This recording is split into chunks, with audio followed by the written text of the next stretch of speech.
с этой линии дальше в сторону почты будет такая же линия, это где наши дети смогут уже гулять, чтобы транспорт им не мешал, они не мешали транспорту.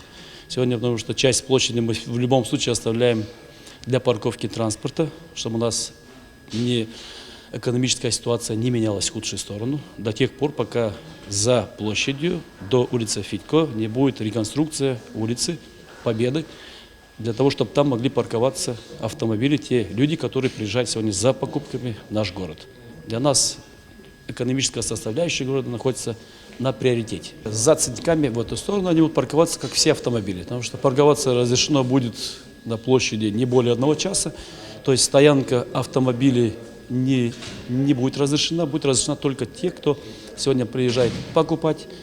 Они купили час-полтора максимум, потратили времени и уехали. Вот для них у нас будет работать сегодня площадь. Сегодня мир технологий, электроники, у нас есть видеонаблюдение, все что угодно. Иметь желание несложно сделать сегодня это.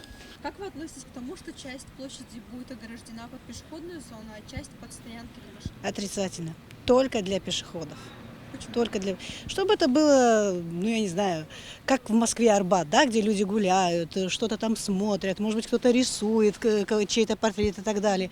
То есть люди, чтобы отдыхали. А не так, машины мешают и пешеходы машинам, и машины пешеходам. Очень тяжело обходить эти транспорты и очень рискованно, потому что, знаете, не всегда повернешь голову куда нужно, а водители немножко рискованные люди, смелые люди, стараются обойти все это. Для стоянки это обязательно нужно, потому что, как видите, машин распространилось очень много, и люди приезжают на рынок, на какие-то другие дела, и негде оставлять, и даже под знаком ставят, и, в общем, проблемы с государством. А насчет того, что пешеходы, я думаю, что тротуар хватает. Со стоянками, конечно, проблема. Я даже не могу сказать, как можно вообще это решить. Конечно, лучше было бы, чтобы на площади вообще не было автомобилей, потому что очень много людей, много детей, и как-то не очень красиво. 1/5 отдать для автотранспорта, для экономического, а вторую нужно сделать так, чтобы в этой части, чтобы дети могли здесь кататься на роликах, гулять, отдыхать, чтобы шло воспитание. Тем более эта площадь, собор здесь, есть родителям, старшим, что рассказать детям. Я думаю, что оставить как есть нормально. Когда праздник здесь находится, например, на площадь, вот, например, здесь можно ГАИ стоять, да? Нельзя машин, потому что здесь праздник, концерт или, например, вот елочка стоит. Здесь приходят люди, там какие-то собрания, какие-то дискотеки. Здесь, конечно, машин нельзя, потому что люди. А когда нет ничего, можно.